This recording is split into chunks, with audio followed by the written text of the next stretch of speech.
আসুন সে নবীর উম্মত। ভালোবাসা পাইতে গেলে কি লাগবে? আল্লাহ বলছে নবীর কথা মানতে হবে। নবীর কথা মানতে গেলে প্রথমত নামাজ মাওলার দিদারের জন্য। আসসালাতু মেরাজুল মুমিনিন। আসুন জান্নাতের ব্যবসা করবেন। এবার জান্নাত অর্জন করার পরে জান্নাত শুরু হলো ব্যবসা কি? মান ক্বালা লা ইলাহা ইল্লাল্লাহু ফাদাখালাল জান্নাহ। বন্ধুগো, এই কালিমাটা যারা পড়বে তাদেরকেই তো আমি জান্নাতে ঢুকাবো। এবার জান্নাতের টিকিট খান পাইলেছেন যাদের কাছে কালিমাটা আছে। দ্বিতীয় নম্বরে বলছে আসসালাতু মিফতাহুল জান্নাহ। বন্ধুগো, এই নামাজটা হলো বেহেশতের চাবি। নবী আপনি বলে দেন, নবীজি বলে গেছে ও উম্মতেরা আসসালাতু মিফতাহুল জান্নাহ, নামাজ বেহেশতের চাবি। তৃতীয় নম্বরে বলছে এই বেহেশতের মেহমান হইয়া খাইবেন, খাইতে গেলে আমলে থাকতে হবে। মান আহাব্বা সুন্নতি ফাকাদ আহাব্বানি ওয়া মান আহাব্বানি কানা মাই ফিল জান্নাহ। যারা নবীর সুন্নতকে মহব্বত করবে সে যেন রাসূলকে মহব্বত করলো, যে রাসূলকে মহব্বত করলো আমার রাসূলের সাথে এই জান্নাতে একই প্লেটের মধ্যে খানা খাইলো। জোরে কান সুবহানাল্লাহ। এবার শেষ দরখাস্ত। রাসূল বলছে উম্মতেরা রে, নামাজ, রোজা, হজ, যাকাত, মুফতি, মুহাদ্দিস, মক্কা মদিনার ইমাম সব যদি হও, আরেকটা জায়গা বাকি রয়েছে। সেই জায়গাটা কোথায়? আল জান্নাতু তাহতা আকদামিল উম্মাহাত। তোমার মায়ের পায়ের নিচে তোমার জান্নাত। বলুন কার পায়ের নিচে? আরো জোরে বলুন। এই মায়ের খেদমত গাউসে পাক করছে কিনা? আল্লাহর ওলিরাও মায়ের খেদমত করেছে। যেই মায়ের খেদমতে সরাসরি আল্লাহর ওলি হওয়া যায়। বাবারে আসুন, যা যা করেছেন সব কিছুর মূলে হবে মা বাবার খেদমত। মা বাবার খেদমত করুন। মা বাবাকে দুঃখ কষ্ট দিয়েন না। যদি কেউ দিয়ে থাকেন, আজকের মাহফিল থেকে গিয়ে মায়ের ঘরের দরজায় যায় ডাক মারেন, মা, মা গো, হুজুর আমার যে মা নাই, আমি কি করব? মা তো কবরে চলে গেছে। কালকে ফজরের নামাজটা পড়ে দৌড়াইয়া মায়ের কবরে চলে যান। মায়ের কবরের পাশে দাঁড়ায় দুইটা হাত বাড়ায় ডাক মারেন, রব্বির হামহুমা কামা রব্বায়ানি সগীরা। চোখের পানি ছেড়ে দেন। আল্লাহ কথা দিয়েছে বন্ধুগো, তোমার কোনো উম্মত যদি মায়ের কবরের পাশে, বাবার কবরের পাশে দুই চোখের পানি ছেড়ে দেয়, আমি আল্লাহ কথা দিলাম এই চোখের পানি নাকের আগা বরাবর আসার আগে আগে মা বাবার কবরকে আমি জান্নাতের বাগান বানিয়ে দিব। আমার উম্মতের কবরের আযাব বন্ধ করে দাও। জিবরিল এক, হুজুর আপনি দোয়া করলেও আযাব বন্ধ হবে না। কই কি? রাসূলের দোয়ায় আযাব বন্ধ হবে না? কেন বন্ধ হবে না হুজুর? বন্ধ হবে না কেন রে জিবরাইল? আমি তো আমার সাহাবীদেরকে নিয়ে দোয়া করতেছি। জিবরাইল বলে, হুজুর শুধু সাহাবী কেন, 1,24,000 পয়গাম্বর সহ যদি দোয়া করেন আপনি সকল পয়গাম্বরের নেতা হইয়া, তারপরও আজকে দোয়া কবুল হবে না। আরে জিবরাইল কেন কবুল হবে না? হুজুর আপনার এই উম্মত তার মায়ের কলিজায় আগুন দিয়া কবরে শুইছে, যতক্ষণ পর্যন্ত তার মা তাকে ক্ষমা না দিবে গো, ততক্ষণ পর্যন্ত রাসূলের দোয়াও কবুল হবে না। আরে মা বাবার কথা মতো যে জন চলে না, বলুন মা বাবার কথা মতো যে জন চলে না, আল্লাহ নবীজির দয়া তারা পাবি না। হায়রে আল্লাহ নবীজির মা বাবাকে দুঃখ দিলে নামাজে রোজা যাইবি ফলে, মা বাবাকে দুঃখ দিলে নামাজে রোজা যাইবি ফলে, মার কলিজায় আঘাত দিলে খোদা সহে না, মার কলিজায় আঘাত দিলে খোদা সহে না, আল্লাহ নবীজির দয়া তারা পাবি না। হায়রে আল্লাহ নবীজির মা বাবা অতি আপন, মা বাবার করো যতন, মা বাবা অতি আপন, মা বাবার করো যতন, তিন কথার সাথী পায়া বুইলা যায়ও না, তিন কথার সাথী পায়া বুইলা যায়ও না, আল্লাহ নবীজির দয়া তারা পাবি না। হায়রে আল্লাহ নবীজির। আমার নবী বলেন, জিবরাইল তার কবরের আযাব আমি যে সইতে পারি না। জিবরাইল বলেন, ইয়া রাসূলুল্লাহ যতক্ষণ পর্যন্ত তার মা জীবিত আছে, তার মা তাকে ক্ষমা না দিবে, ততক্ষণ পর্যন্ত আপনার দোয়ায়ও সে মাপ পাবে না। কত বড় কথা! রাসূল দোয়া করেন কবুল হয় না। কাকে কষ্ট দেওয়ার কারণে? ঘুমায় রইছেন? কাকে কষ্ট দেওয়ার কারণে? কারণ মা, কোন মা চিনছেন? রাত্র 2টাই হোক 2:30টাই হোক, সন্তান বাড়িতে না আসা পর্যন্ত বলুন তো বুড়িশ্বরের কার ঘরের দরজাটা খোলা আছে? কয়েকজনে কইছে। সন্তান বাড়িতে আসলো না, এ বুড়িশ্বরের একজন সন্তান বাড়িতে আসলো না, 2টায় বাইজা গেছে রাত্র, সারা বুড়িশ্বরের ঘরে ঘরে দরজা বন্ধ, একটা ঘরের দরজা বন্ধ হলো না। বলুন তো এই ঘরটা কার ঘরটা? আরো জোরে কোন? মা। কোন মা? যেই মার পেটে 10 মাস 10 দিন ছিলাম। এরকম রাত্রে আমরা সকলেই একদিন মায়ের পেটে ছিলাম কিনা? এই রাত্রে মা আপনাকে আমাকে পেটে নিয়ে ঘুমাইতো, কিন্তু আমরা মাকে ঘুমাইতে দেই নাই। একটা লাথি মারছি, মা চট করে ঘুম থেকে উঠছে। আর একটা লাথি মারছি, মা জিহ্বা কামড়ায়া সহ্য করেছে। অথচ পাশে বাবা শুয়েছিল, বাবাকেও ডাক দেয় নাই। আর একটা লাথি মারছি রে, মা দুঃখিনী উইটা দাঁড়াইয়া গেছে। দাঁড়াইয়া থাকতে থাকতে তোমার আমার মা কত রাত্র যে ফজরের আজান পড়ে গেছে, মা মন ভরে ঘুমাইতে পারে না। এই মারে যদি কষ্ট দাও গো, রাসূলের দোয়াও কবুল হবে না। তারপরেও জীবনে কত মা তোমার আমার মতো একটা সন্তানের মুখ দেখার আশায় কত মা যে দুনিয়া থেকে বিদায়ী হয়েছে, হয় নাই? ডেলিভারিতে অনেক মহিলা মারা যায় না, তারপরও মা জাতি মহিলা মেয়ে তাদের কত সাথ, তাদের সঙ্গে মহিলাটা ডেলিভারিতে মারা গেছে, এরপরও অন্য মহিলারা কি বাচ্চার আশা কি ছাইরা দিছে? জীবন দিয়ে হইলেও একটা বাচ্চার মুখ দেখতে চাই। আমি যে এলাকায় মতি করতাম, আলোচনায় বলি ঘটনাটা শুনছেন হয়তো ক্যাসেটে। একটা মহিলা, গরিবের মেয়ে, বাচ্চা হবে, 3 দিন পর্যন্ত প্রসব ব্যথা, কিন্তু বাচ্চা হইতেছে না, চিকিৎসা করার মতো পয়সা নাই, এমনকি তার ঘরে কোনো খাবার পর্যন্ত ছিল না। 3 দিন পরে একবারে মৃত্যুর সাথে পাঞ্জা লড়ছে।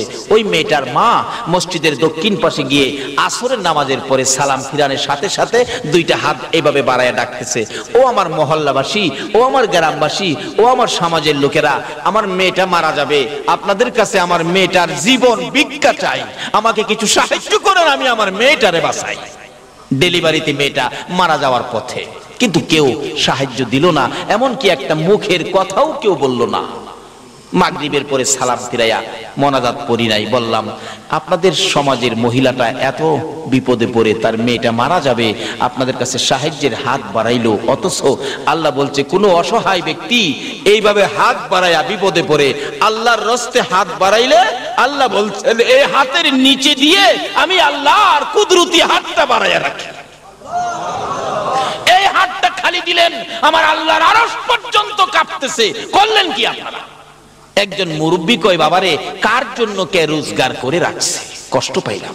বললাম ঠিক আছে, আমি ইমাম সাহেব, আমি মহল্লায় বাইরুমু, দেখি কেউ নিয়ে আমার হাতে দেয়। এই মহিলাটার পক্ষ থেকে মাগরিবের পর থেকে এশারের আজানের আগ পর্যন্ত বাহির হলাম। আমার সাথে কেউ যাবেন? একজন হাই স্কুলের শিক্ষক, উনি এখনো বেঁচে আছেন, বললেন হুজুর আমি যাব। 2জনে মিলে 750 টাকা 35 কেজি চাউল উঠাইলাম, উঠাইয়া পাঠাইলাম একটা ছাত্র দিয়ে, তার বাড়িতে দিয়ে আসো, আর সকাল সকাল যেন হসপিটালে পাঠায়, সরকারি হসপিটালে চিকিৎসার জন্য, টাকা যা লাগে আমি ইমাম সাহেব ব্যবস্থা করব। এবার পাঠানোর পর মেয়ের মা একটা বড় করে শ্বাস ফেলায় বললেন, আল্লাহ আমার মেয়েটাকে বুঝি বাঁচাইতে পারবো। সকালবেলা হসপিটালে নিয়ে গেলেন, আমি মক্তব ছুটি দিয়ে হসপিটালে গেলাম, কারণ মক্তব ছুটি না দিয়া গেলে তো বুঝেন ওই ইমাম সাহেবের তো কইতে মুহ গালো লাগে না, মুহদা যাই তাই দেখবেন কইলে বই ইমাম সাহেবের। বাবারে ইমাম সাহেব আলেম, নাইবে নবী, নাইবে নবী আলেমকে মুখে যা আসে তা বলবেন না। এই নাইবে নবী আলেমকে একটা কথা যদি আপনি কটু বলেন, এই কথাটা আমার রাসূলের গায়ে যায় লাগবে। একজন নাইবে নবী আলেম রাস্তা দিয়ে হাইটা গেলে হাঁটার বরকতে 40 দিনের জন্য কবরের আযাব বন্ধ হয়ে যায়। বলে হুজুর নাইবে নবী আলেমরাও যে ভুল করে, ভুল করলে তার বিচার হবে হাসরের দিন, কিন্তু আপনি বিচার করতে পারবেন না। নাইবে নবীর বিচার আল্লাহ করবে, আপনার আমার সামনে করবে না, নূরের পর্দা টানাবে। আলেমের বিচার যেহেতু তারা নাইবে নবী, নাইবে নবী, নাইবে নবী আলেম অন্যায় করলে বিচার হবে হাসরের দিন, সাধারণ মানুষের সামনে হবে না, নূরের পর্দা টানায়া পর্দার ভিতরে বিচার করবে। পর্দার ভিতরে কেউ যেমন না দেখে, পর্দার ভিতরে আর কি এর বিচার করবো? কবি ওই আমার নবীর ওয়ারেস তারা কেড়ে অন্যায় করছিলে, যা জায়গা সুবহানাল্লাহ। পর্দার ভিতরে নেওয়ার কারণ এটাই তো, আমার মন কই এই বিচার ওই করবো আর কি, কেন যেহেতু নাইবে নবী। কাজী আমরা সাধারণ মানুষ, তাদেরকে কটু কথা বলা উচিত হবে না, কারণ অনেকে না বুঝাও বলে ফেলে। এই জন্য মক্তব ছুটি দিয়ে গেলাম যাতে কেউ কিছু কইতে না পারে। যাই দেখি ডাক্তার সাহেব দাঁড়াইয়া রয়েছে, তার মেয়েটার মা বাবা দুইজন দাঁড়াইয়া রয়েছে, ডাক্তার সাহেবের সাথে কথা বলতেছে। জিজ্ঞে বললাম ডাক্তার সাহেব রুগীটার খবর কি? ডাক্তার বললেন হুজুর রুগী কি আপনার? আমি বললাম রুগী তো আমার না, কিন্তু আমি রুগীর পক্ষে। অবস্থা কি বলুন? ডাক্তার বলেন হুজুর রোগীটার অবস্থা একবারে শোচনীয়, কারণ লাস্ট মুহূর্তে নিয়ে আসছে, আরো আগে আসা দরকার ছিল, এখন রোগীটা বাঁচানো সম্ভব হবে না। আমি বললাম দেখেন মরে যাক আপত্তি নাই, কিন্তু চিকিৎসা করে দেন। চিকিৎসা ব্যতীত যদি মেয়েটা মরে যায় তা তার মা বাবার কলিজায় আজীবন একটা দুঃখ থাকবে, চিকিৎসার অভাবে আমার মেয়েটা মারা গেছে, চাই চিকিৎসা করেন যাতে দুঃখ না থাকে, টাকা যা লাগে আমি দেখব। ডাক্তার বলেন তাহলে চিকিৎসা করে দেখতে পারি, দুইজন বাঁচাইতে পারবো না, একজন বাঁচাইতে পারি কিনা। বাচ্চাটা বাঁচাইতে গেলে মা মারা যাবে, মা মারা গেলে মা বাঁচাইতে গেলে বাচ্চা মারা যাবে। আপনারা এখন ডিসিশন দেন আমি কোনটা বাঁচাবো। আচ্ছা বলুন তো মেয়ের মা বাবা কার কথা বলবে? মেয়ের কথা, যেহেতু মেয়ে তাদের সন্তান। ডাক্তার সাহেব বাচ্চাটা মেরে ফেলুন, আমার মেয়েটাকে বাঁচাইয়া দেন। তখনও মেয়েটা জ্ঞান হারা ছিল। মা বাবা যখন বলেছে বাচ্চাটা মেরে ফেলুন, আমার মেয়েটাকে বাঁচাইয়া দেন, আল্লাহ সাক্ষী তখন দেখলাম ওই জ্ঞান হারা মেয়েটা দুইটা চোখ খুলছে, জর্জর করে পানি ছেড়ে দিয়েছে, ঠোঁট দুইটা নাড়াইয়া কথা বলতে চাচ্ছে, কথা বলতে পারতেছে না। ডাক্তার বলেন মেয়েটা যেন কি বলবেন শুনি, মুখের কাছে কানটা নিলে ডাকতেছে ডাক্তার রে, এ সন্তান মারবি মারিস না, 10 মাস 10টা দিন কষ্ট করেছি। ডাক্তার প্রসব ব্যথার যন্ত্রণায় যদি তোমার মা তোমাকে মেরে ফেলতো তুমি কি ডাক্তার হতে পারতা? ডাক্তার নিজেও ছিলেন মা ভক্ত মানুষ, না তা তো পারতাম না। ডাক্তার গো কত কষ্ট করেছি, জীবনে কত রাত্র না ঘুমাইয়া কাটাইছি। ডাক্তার রে এখনো আমার পেটের উপর হাত দিয়ে দেখ, এখনো আমার সন্তান পেটের মধ্যে নড়াচড়ি করে। ডাক্তার দুইজনের একজন যদি মারতে হয় রে ডাক্তার, আমার পেটের বাচ্চাটা মারিস না, আমি মায়ের জীবন শেষ করে দে, আমার সন্তান বাঁচাইয়া দে। একটা মুহূর্তের জন্য যদি আমি মা সন্তানের মুখটা দেখে যাইতে পারি রে, আমি মার কলিজা শান্তি পাইব। ডাক্তার বলেন এত যখন আশা, চেষ্টা করে দেখি দুজন বাঁচানো যায় কিনা। আমার জানা ঘটনা বলছি, চিকিৎসা শুরু হলো, একটু পরে শোনা যায় রুমের ভিতরে ওয়া ওয়া বলে কান্দে। ডাক্তার দরজা খুলে দিয়ে দুইটা চোখের পানি ছেড়ে দিলেন। কে আছেন আপনারা? ছেলে হয়েছে, ছেলের অবস্থা ভালো, কিন্তু ছেলের মা বাঁচবে না।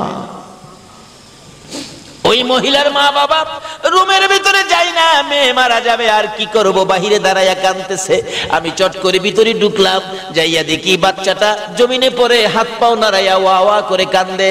মা দুঃখিনী বাচ্চাটার দিকে দুইটা চোখ বড় বড় কইরা তাকাইয়া রইছে, নড়তে পারে না, ধরতেও পারে না। অনেকক্ষণ পরে মা যখন রুমের ভিতরে ঢুকছে, মাকে ইশারা দিয়ে বুঝাইতে চাইতেছে, মা গো জীবন দিয়ে যেই সন্তানের মুখ দেখতে চাইলাম, সন্তানের মুখ দেখেছি, আমার সন্তান জমিনে পড়ে কান্দে, তোমরা একটু কোলে নাও না। কিন্তু ইশারা বুঝাইতে চায়, তারা তো বুঝতে চায় না। অবশেষে দুইটা হাত নড়াচড়ি করে বুঝাইতেছে, মা যেই সন্তানের জন্য জীবন দিতে যাচ্ছি গো, আমার সন্তানটা কিছুক্ষণের জন্য দাও নাই আমার বুকে উঠাইয়া। এই সারাটাও বুঝতে চাইতেছে না, বুঝতে পারতেছে না। অবশেষে দেখলাম দুঃখিনী মা নিজেই দুইটা হাত বাচ্চার দিকে বাড়াইতে চাইতেছে, শক্তি কুলায় না, ধাক্কা দেয় একটু বাড়ে, আর একটু ধাক্কা দেয় আর একটু সামনে বাড়ে, এইভাবে হাত দুইটা বাড়াইতে বাড়াইতে বাচ্চাটার কাছাকাছি চলে গেছে। আর একটু যদি বাড়তো বাচ্চার গায়ে লাগতো, মা কলিজাটা শান্তি পাইতো। বাচ্চাটার কাছাকাছি হাতটা পড়ে আছে, মা দরদি বাচ্চার দিকে তাকায় আছে। এইভাবে তাকায়া থাকতে থাকতে রে মা দরদি বিদায় হইয়া যায়। আমার নবী বলেছে, উম্মতরা রে, এই মারে যারা কষ্ট দিবি রে, আমি নবীর শাফায়াত নসিব হবে না। বাবারা, কবরে যাবেন, এই মার সাথে ব্যবহার কি করেছেন এটা আগে পরিষ্কার করেন। রাসূল বলেন, আমি তো ডাকতেছি জিবরাইল, এই আযাব আমি উপস্থিত থাকতে আমি সহ্য করব কিভাবে? জিবরাইল বল, হুজুর, তার মার কাছে ক্ষমা না পাওয়া পর্যন্ত আল্লাহ তাকে মাপ দিবে না, আপনি রাসূলের দোয়াও কবুল হবে না। রাসূল বলেন, তার মা কোথায়? ঠিকানা দিলে যে ডাকতেছে, মা আপনার ছেলেটা মারা গেছে? জি হুজুর মারা গেছে। আপনার ছেলের কবরে তো আযাব চলছে। মা বলেন, হুজুর আযাব হইতাছে, আল্লাহ আরো আযাব দেন। হ্যাঁ, আমারে পুইরা নিচ্ছে। মারে কষ্ট দেওয়ার মানুষ আছে না বাংলাদেশে? হ্যাঁ, আমারে পুইরা নিচ্ছে হুজুর। রাসূল বলেন, মাকে তো না দেখাইলে মা মায়া হবে না। রাসূল বলতেছেন, মা আপনি একটু আসেন, আপনার ছেলের অবস্থা দেখা যান। কবরের পাশে দাঁড় করাই রাসূল বললেন, প্রভু গো, তার মাকে কবরের আযাব দেখার শক্তি দাও। বলুন, এই নবীর কথায় দিবে কিনা? বলতে দেরি, শক্তি দিতে দেরি নাই। মা দেখে কবরের ভিতরে আযাব, মাথার থেকে চামড়াটা সিলাইয়া একটা টানে পাও পর্যন্ত নিয়ে যায়, আর ওই সিলানো শরীরের মধ্যে দাও দাও করে আগুন। ছেলেটা মা মা কইয়া চিৎকার মারে। মারে চিনেন না? বিপদে আপদে পড়লে বলুন অটোমেটিক মুখ দিয়া কার কথা আসে? পায়ে ব্যথা পাইয়া পায়ের নুকটা একবারে সিটা পড়ে গেছে, বলুন পায়ে হাত দিয়া কি বলে কাঁদতেছে বাচ্চাটা? মা, মা গো মা। পেট ব্যথায় অস্থির, শ্বশুর বাড়ির খাইয়া এমন খাওয়া খাইছে ব্যথা উঠছে পেটে, বলুন কি বলে কাঁদতেছে জামাই? মা, মা গো। শাশুড়ি কই, বেটা আমার বাড়ির খাইয়ে তোর মারে ডেকে কাঁদতোস? আমার আল্লাহ কই, তোর বাড়ির খাইলে কি বো, ব্যথাই বেদনায় মার কথাই আসবে, জুতা দাবাই রাইলে ও তোর কথা আইতো না। কেন? এই সন্তান নিয়ে কষ্ট ব্যথা, বলুন কে বুক করেছে? মা। এই জন্য ব্যথাই বেদনায় পড়লে কার কথা মুখ আসে? মা। বলে, হুজুর বাবার কথা কইতেন না? বাবা কি কম কষ্ট করছে, রোজগার করে খাওয়াইছে না? বাবার কথা আসে একবার, কোন সময়? ব্যথাই বেদনায় না। দেখবেন এই বৃষ্টি বাদলের দিন সকালবেলা ঘর থেকে ওইটাই দেখে উত্তর দিক দিয়ে এমন আকাশে মেঘ জমেছে, একবারে কালো অন্ধকার হয়ে রয়েছে। ঘুম থেকে ওইটা এই কালো হাঁসটা দেখা বলুন তো কি বলতেছে? বাবা রে বাবা। দিনের হাঁস দেখলে বাবার কথাই গিয়ে, কিন্তু ব্যথাই বেদনায় বাবার কথা, বলুন কার কথাই? মা। রাসূল বলতেছেন, আল্লাহ তার কবরের আযাবটা দেখার শক্তি দাও। মা দেখতেছে ছেলেটা সমস্ত শরীরের চামড়া নাই, জাহান্নামের আগুন দাউ দাউ করে জ্বলতেছে। মাগো মাগো মাগো কইয়া কাঁদতেছে। আবার চামড়া ভরে যায়, পাও থেকে ফেরেশতারা চামড়াটা সিলাইয়া মাথা পর্যন্ত আনে, আবার জাহান্নামের আগুন জ্বলতে থাকে। মাগো মাগো কইয়া কান্দে। মা সন্তানের ব্যথা দেখে রে মা নিজের ব্যথা ভুলে গেছে। তাই আমি বলি, ছেলে মাকে ভুলে যাই গো, মা ছেলেকে ভুলে না। এমন দরদি মাকে আর ব্যথা দিও না। মা ডাকতেছে, ইয়া রাসূলুল্লাহ, আমাকে যত ব্যথাই ছেলে আমাকে দিয়েছে আমি সহ্য করতে পারবো, কিন্তু ছেলের ব্যথা আমি মা হইয়া সইতে পারি না। হুজুর আমি আমার সন্তানকে মাফ করে দিলাম, আপনি বলুন না আমার আল্লাহকে যেন মাফ করে দেয়। এই মা মাফ করে দিলাম কথাটা বলতে দেরি হয়েছে, আমার রাসূল পাশে থাকার বরকতে মায়ের ক্ষমা দেওয়ার সঙ্গে সঙ্গে তার কবরটা জান্নাতের বাগান হয়ে যায়। কিন্তু নামাজ, রোজা, হজ, যাকাত, মুফতি, মুহাদ্দিস, মুফাসসির, মসজিদ বানান, মাদ্রাসা বানান, ওয়াজ করান, ওয়াজ করেন, ওয়াজ শুনেন, এমন কি মক্কা মদিনার ইমাম সাহেব যদি হয়ে যাও আর এই মা বাবাকে যদি কষ্ট দাও, আল্লাহর জান্নাতে যাওয়া সম্ভব হবে না। তাই আসুন আমরা কি করতে হবে, কোরআন শরীফ কি বলে দেখি। কোরআন শরীফ বলছে কি, ওয়াসাইনাল ইনসানা বিওয়ালিদাইহি ইহসানা। আল্লাহ বলছে, হে মানুষ, তোমরা তোমাদের মা বাবার সাথে ভালো ব্যবহার করো। বলুন, মা বাবার সাথে কি ব্যবহার করতে বলছে? ভালো ব্যবহার। এখনকার দিনে কি ভালো ব্যবহার আছে? আমাদের যে এলাকায় ইমামতি করতাম, এই এলাকার ঘটনা বলছি। এক বুড়া বাবা ছেলের সাথে ঝগড়া লাগিয়া, বুড়া বাবা শিক্ষিত মানুষ, এক পর্যায়ে রাগ হইয়া ছেলেকে ধমক মারলেন, তোমাকে শাট আপ। ছেলেও শিক্ষিত, বাবার প্রতি রাগ হইয়া উল্টা মাইরা দিছে, আপনাকে ডবল শাট আপ। আচ্ছা, এই ব্যবহারটা কি ভালো ব্যবহার হলো?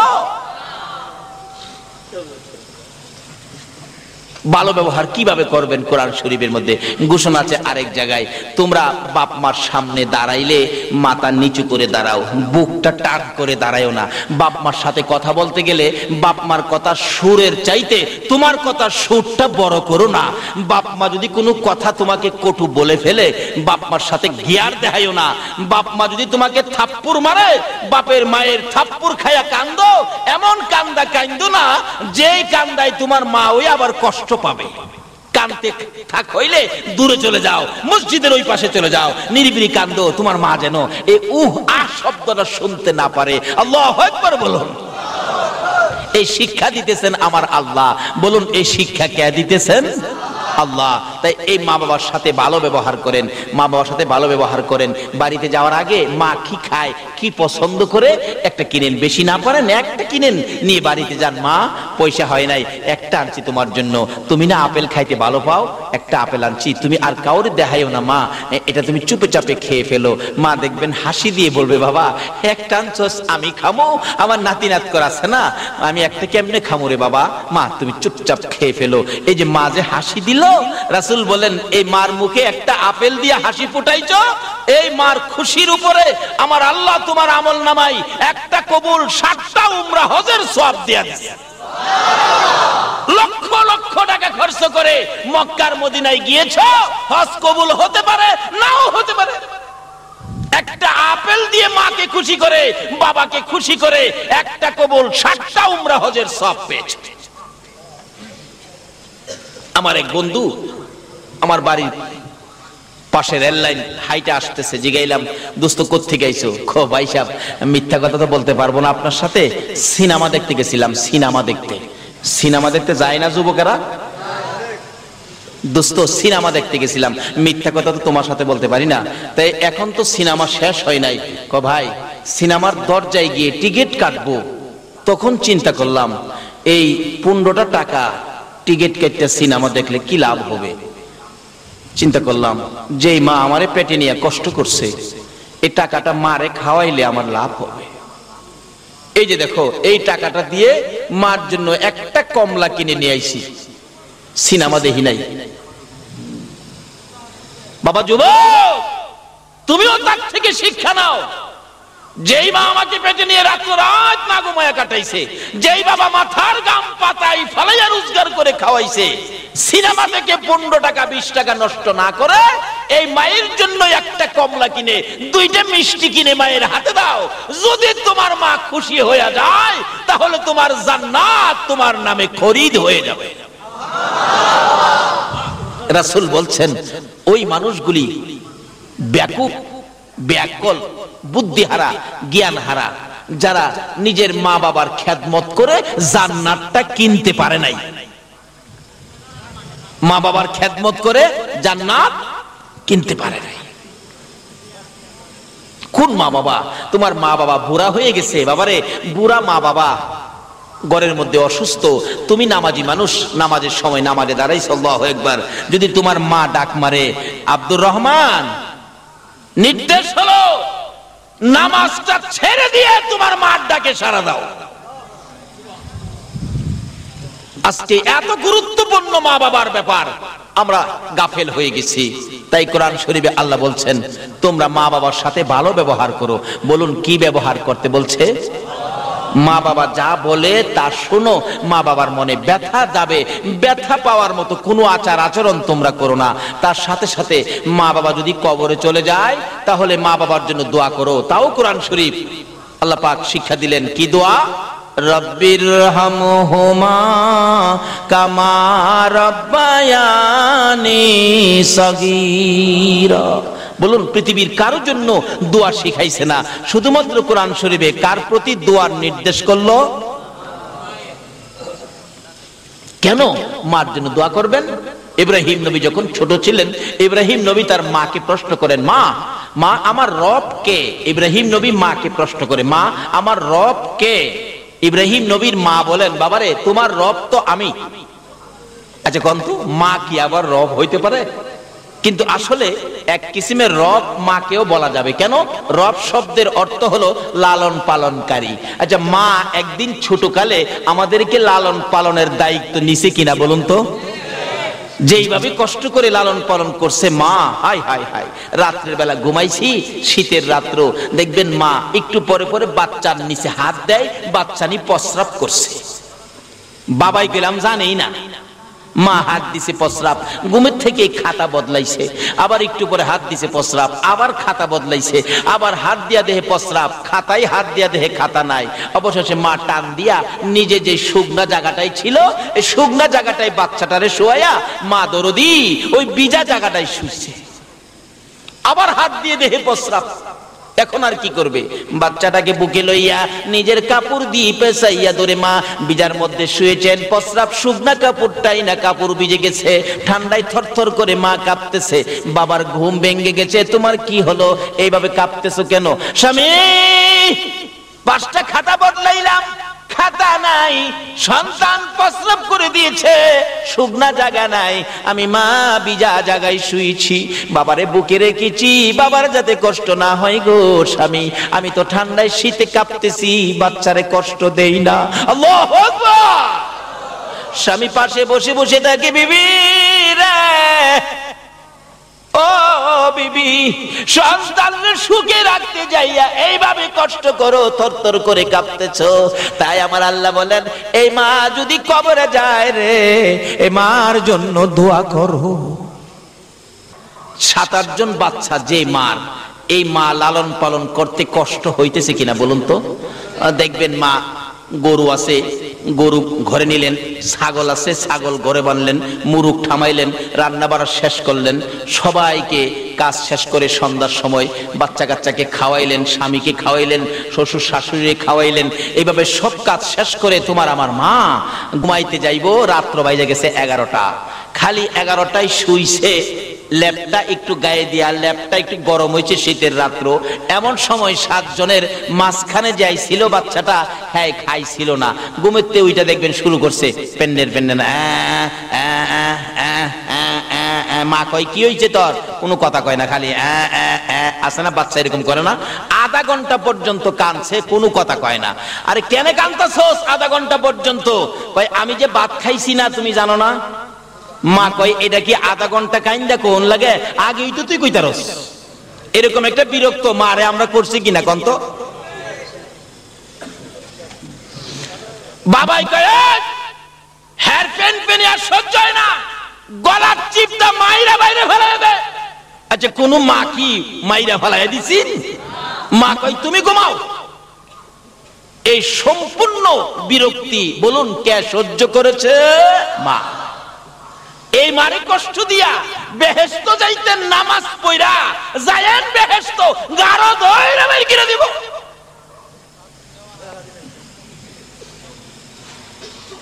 বাবারা ভাইরা, আমি কি কথাগুলো বুঝাইতে পারতেছি? আল্লাহ তুমি সকলকে বুঝার তৌফিক দাও, সকলে বলুন আমিন। মা আধা ঘন্টা পরে এরে আইনা ভাত দিছে, ভাত নিয়ে বইসা খাইতেছে, আরেকটাই ডাক মারছে, মা কি আমি হাগু, এরকম কয় না, হাগুম হাগুম।